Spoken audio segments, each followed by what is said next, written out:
money. Electric vehicle charging companies surging higher today after announcing they will support Tesla's charging connector, Blink, ChargePoint, and Wallbox, all moving between 5 to 9% on this news. And this comes after Tesla announced a new network partnership with Ford and, of course, before that, with GM. For more on the future of EV charging, let's bring in Electrek editor-in-chief Fred Lambert. Fred, great to have you with us.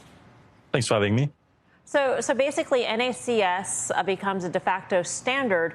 What do the other charging companies have to do? And you know, what was surprising, not surprising, but what we saw initially when the Ford and the GM announcements were made was that all these charging companies sold off, and now they've gained back some of those losses. Is it as easy as that? Can they just offer this new technology and that's that?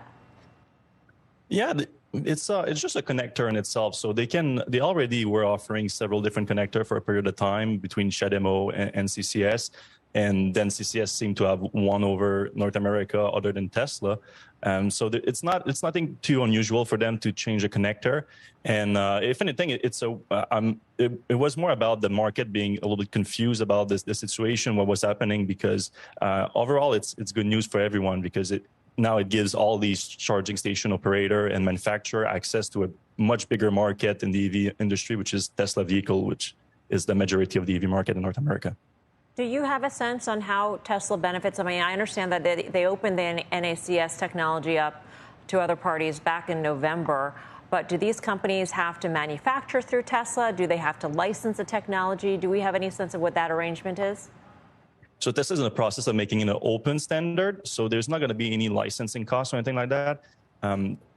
My understanding is that Tesla is prepared to help anyone that's going to need those connectors, so they're probably going to manufacture them for a period of time. But all of these charging station manufacturer can manufacture them themselves to the connector. So on that front, Tesla doesn't benefit much, really. So talk to us a little bit about the landscape here. You know, it seems that there's 20, 30,000 charge point connector stations around EVgo. You see all the names up there. Is this something that's going to be very competitive, or will it be now somewhat more collaborative now that there's a standard here? And I'm just curious, because investors are not running into these smaller cap names thinking that this is going to be some huge boon for them. And it also doesn't mean that Tesla's going to run away with this business either, because they're a smaller player right now than all of those names combined. So the biggest win is really for the consumer right now. That's going to have one unified standard if everything goes well, like it hasn't. It's like the unofficial standard right now, NACS. But if it progresses that way, the consumer wins with a unified standard, and the design of the plug itself is unanimously known to be just better, easier to handle, and all that. But for these companies, now they will have easier access to this bigger market of electric vehicle owner, which are Tesla owners. However, it's not exactly clear just how big of a push is going to be for them, because Tesla already was offering adapters for these owners. So you could choose to use the CCS network of these EVgo, ChargePoint, and all that.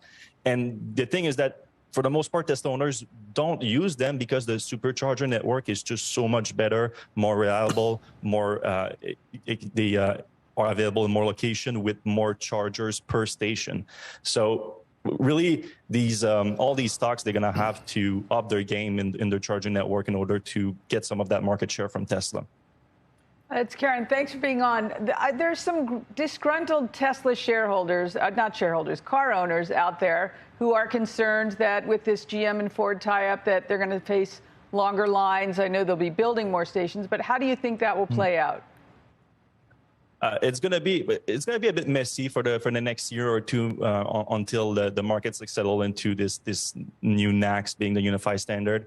But Tesla has the big advantage of having access to a lot of data, so they know exactly how their stations are being used and by whom. And obviously, the onboarding new electric vehicles, those electric vehicles have their own bottlenecks in terms of charge time, so it could result in longer wait time at some charging station. But overall, Tesla, it's more business for Tesla, so they're just going to use that information to deploy more charging stations where they need to.